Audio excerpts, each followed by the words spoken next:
Nuevas revelaciones en el caso de corrupción por Petrobras en Brasil y la imposibilidad de revertir la recesión económica lo están poniendo al presidente Michel Temer en serios problemas con su popularidad.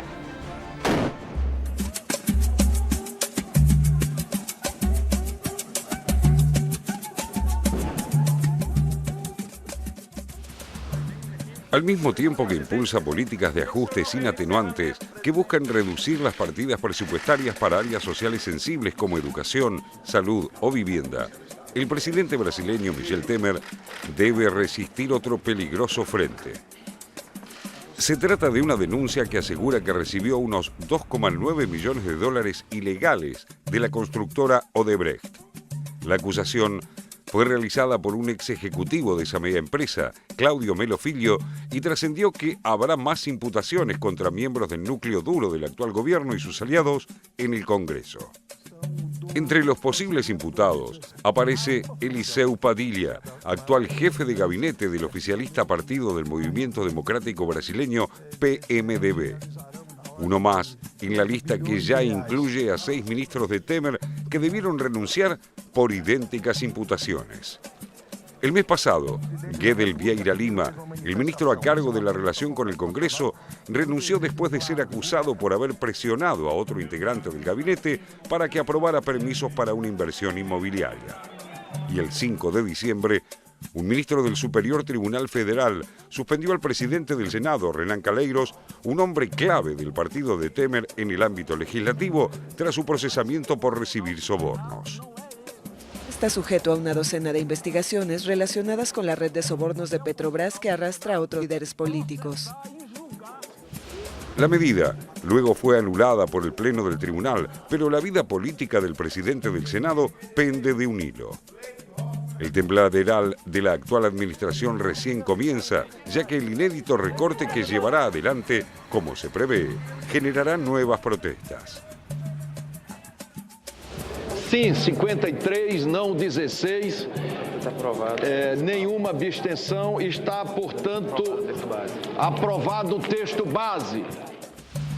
La enmienda constitucional ya obtuvo la aprobación del Senado. En términos concretos, se trata de un congelamiento por 20 años del gasto público y es la gran apuesta de Temer y de su ministro de Economía, Enrique Meireles, para enfrentar el déficit fiscal. La iniciativa busca neutralizar el gigantesco déficit fiscal del país, previsto en unos 48.000 millones de dólares en 2016. Ahora, en la Constitución Federal de 1988, el régimen de techo para el gasto público, más allá del crecimiento del país y de la recaudación, podrá ser modificado recién en 2027 por el presidente que gobierne el país en ese momento. La salida elegida por Temer y su gabinete se asemeja más a un salvavidas de plomo que a una solución. Una encuesta del Instituto Datafolha asegura que el 60% de los brasileños está en contra de imponer ese límite al gasto. A 6 meses de reemplazar formalmente a Dilma Rousseff, luego de la destitución que impulsó el propio Temer con su partido, el actual mandatario afronta similares conflictos que ponen en peligro su gobernabilidad, mientras que la economía continúa en una fase de retracción. Brasil sigue inmerso en una recesión corroborada por los índices oficiales que indican que el PBI cayó en septiembre un 3,7%, en tanto los números de los últimos meses de 2016 podrían ser peores. La respuesta a la cuestionada clase política es el creciente descontento ciudadano que tiene su capítulo principal en las calles con todo tipo de manifestaciones y marchas. A gente, o pobre, não correr atrás dos nossos objetivos, deixar da forma que tá, o governo quiser tomar conta do que é nosso, isso não pode. Se a gente tá na rua, é porque a gente tá atrás do nosso direito, o direito do trabalhador, que tá sendo roubado pelo falso governo. Então a gente tá aqui para dar basta pro Temer, para acabar com essa palhaçada, para acabar com o sofrimento da comunidade periférica. La demanda en las ruas es elecciones ya, algo que pide el 63% de los brasileños según sondeos. En esa línea, y atenta a los reclamos populares, la líder de la agrupación Red de Sustentabilidad y ex candidata presidencial, Marina Silva, repudió al gobierno de Temer, al que calificó de ilegítimo. Silva declaró que es necesario devolver a la población la posibilidad de definir cómo será la transición a través de elecciones, y criticó los acuerdos de la clase política para obstruir las investigaciones de corrupción. Hace pocos días, Datafolia difundió una encuesta en la que ubica como líder, una vez más, en las preferencias electorales, al ex jefe de Estado y líder del PT, Lula da Silva. Sin embargo, el 26% de aprobación que le asigna no le alcanzaría para ganar en una eventual primera vuelta. Un escenario de balotaje entre Lula y Marina Silva daría, según la encuestadora, como vencedora a la exministra. Escenarios posibles de una salida electoral que tiene como fecha legal 2018, pero que podría precipitarse si Temer afrontara un eventual juicio político.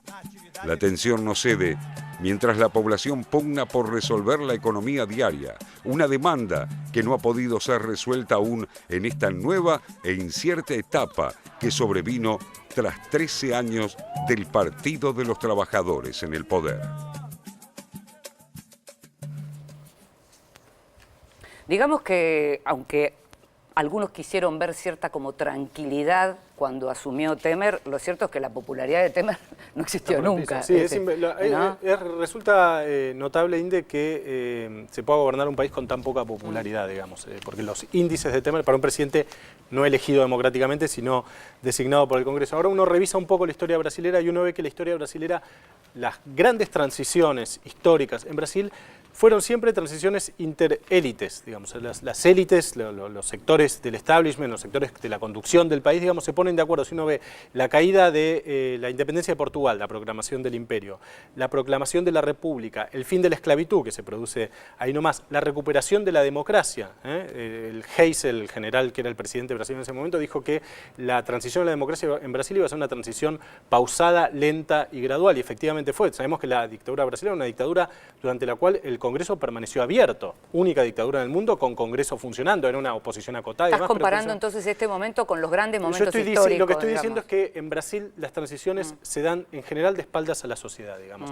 La recuperación de la democracia fue así, hubo un enorme movimiento pidiendo elecciones directas y no hubo elecciones directas, murió Tancredo Neves, etcétera. Y en este momento, en este caso también, en este caso lo que hay es un acuerdo parlamentario entre el PCDB, el partido de la derecha brasilero histórico, y el PMDB que se da vuelta.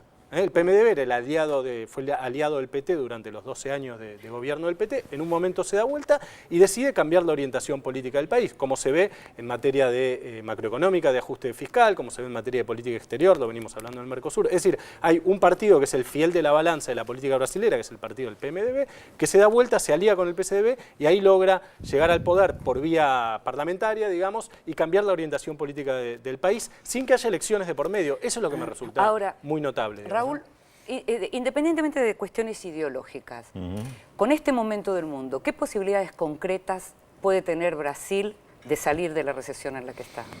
Con las condiciones internacionales que tiene y además con esta política, me parece que ninguna, realmente ninguna.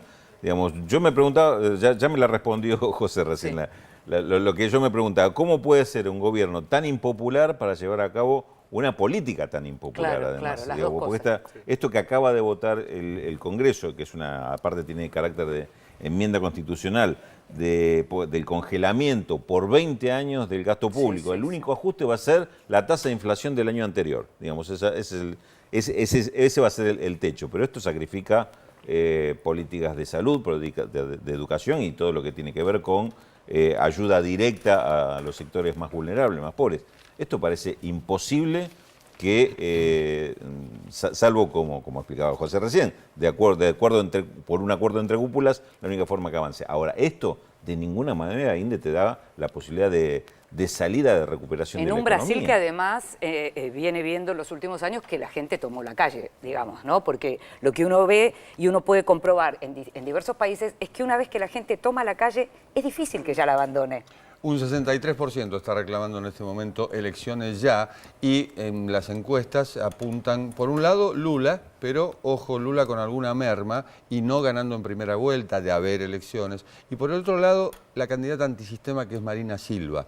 Y charlando con diplomáticos acreditados en Brasil, y con brasileños, le dan a Marina Silva una gran posibilidad de que gane. Y fue muy crítica inclusive de la gestión de Temer, es muy crítica de la gestión de Temer. Marina Silva, recordemos, fue candidata a presidenta y obtuvo un magro 21% en las elecciones. Lo que es interesante con respecto a la cuestión económica que desarrolla Raúl, son las deudas de las compañías brasileñas. Tenés pasivos de 153% en el caso de Petrobras, por ejemplo, de 132% en el caso de Vale. Es decir, estamos hablando de compañías que están en rojo absolutamente y que evidentemente no pueden brindar fuentes de trabajo. Electrobras, 145%, CCN, 224%. De todas estas compañías, la menos afectada, curiosamente, es Odebrecht.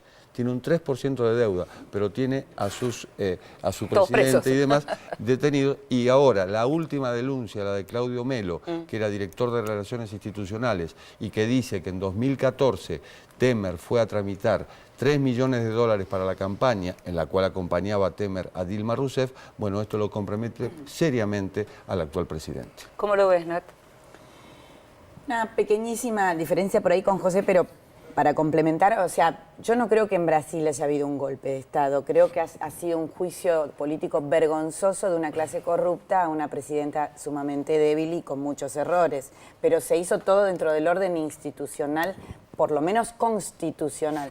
Ahora bien, siguiendo lo que decía Raúl, es cierto, es verdad, pero un presidente impopular toma una impopular medida, pero lo que llama la atención gravemente es la soledad de Temer también dentro del esquema de poder y la crisis institucional que sigue viviendo Brasil. 53 aprobaron este proyecto de ley en el Senado, solo 4 más de los mínimamente aceptados. Algo está pasando con la clase dirigente brasileña y que creo que también esto se engancha con cómo está el Mercosur, cómo está la región. Culpabilizamos a Venezuela de la parálisis, a la crisis que está viviendo Venezuela, pero no nos mintamos. El anterior líder regional, el que arrastraba la carreta durante muchos años, hoy mantiene también paralizado porque con un juicio, con un presidente impopular que no se sabe si va a terminar hoy o mañana, digamos, ¿qué se puede hacer? Es que nadie queda fuera de las denuncias, ¿no? Incluso nuevas denuncias contra Lula por corrupción también esta semana. Es decir, porque no quieren que gobierne, que se candidate en 2018. Y bueno, es como la figura, el gran fantasma, ¿no? ¿Qué pasaría? Yo muchas veces me pregunto cuando veo lo de Marina Silva, digo, conociendo cómo piensan a veces las sociedades, ya le dieron la oportunidad a una mujer, ¿le van a dar otra vez una oportunidad a una mujer? No, le dieron la oportunidad a un outsider con Collor. También, pero en el caso de Marina yo creo que lo de ser mujer en este caso pero también pinta algo que es global en este momento y es el descrédito de los partidos políticos tradicionales. Sí. Lo que antes no era tradicional en Brasil, que era el PT, comienza a serlo a partir de Lula. Es que se hizo establishment. Exactamente. Y con todas. Con todas las cosas la que malas. está fuera es Marina Silva. Se convierte... Ella vuelve a abrir frentes, ¿no? Sí, claro. Todo el tiempo. No cerramos ninguno. No cerramos ninguno, pero no paramos de abrir frentes. No, ibas a decir algo, Raúl. No, es cierto que hay un cambio de escenario total en Brasil con la caída del PT. Este va a ser el tema político que me parece que mueve todo el tablero y en realidad no se sabe hacia dónde va a ir a parar. Creo que no hay sector, no hay grupo político que no quede afectado por esto. Digamos, te aparece el aliado o aparece el adversario, según donde lo pongas, pero esto modifica todo el tablero. Y bueno, y aparte hay una población mayoritaria que se sentía representada en el PT, movimientos sociales, movimientos sindicales y demás. ¿Dónde va a ir todo ¿Cómo esto? reemplazan eso? ¿Dónde va a jugar todo ese caudal? sector? Y como vos decías, que está en la calle aparte, no es que está en la casa que se resignó a ver pasar la película como un simple espectador. Es un momento también desde el punto de vista social y político muy interesante, pero que transmite la sensación de mucho cambio, ¿no?